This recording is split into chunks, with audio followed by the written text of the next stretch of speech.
this priest came home to our part of the world. Oh, lovely man. Oh, my, the nicest good creature you ever met.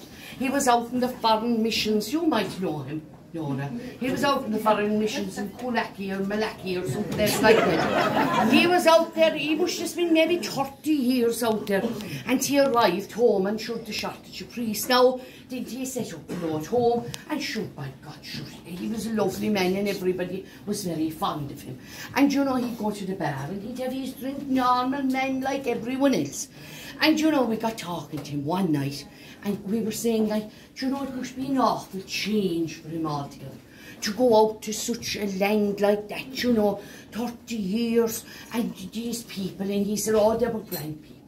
Grand people altogether. He said, it took a while for me to learn the language, he said, but they were grand people. The salt of the earth, he said.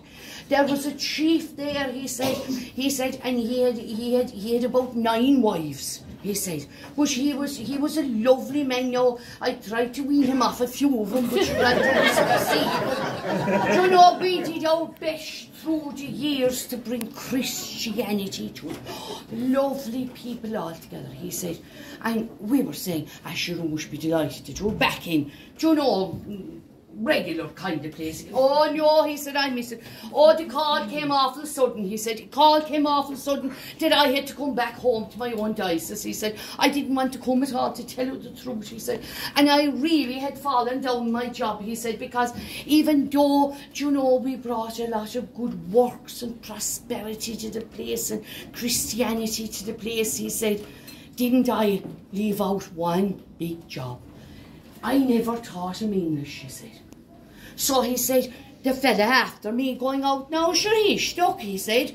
Sure, he hasn't a word of, is it Swahili or whatever it is, something like, oh, you were out there. Something like that. He said, oh my God, he said, sure, he won't be able to understand at all what they're saying. But he said, I had to give him a kind of a crash course, he said. So I took out, he said, the chief of the tribe, he said, one day with me. And he said I'd give him a crash course that the man after me wouldn't be lost.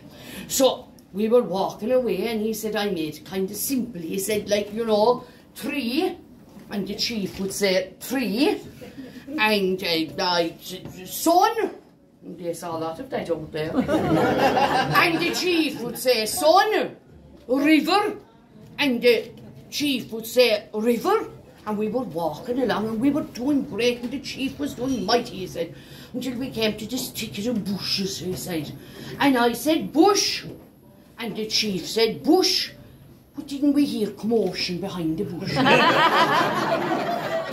And he said, now the chief would be a smaller man, he said, than myself, would be 2 of us. We went up in our tippy jaws and we looked in over the bush.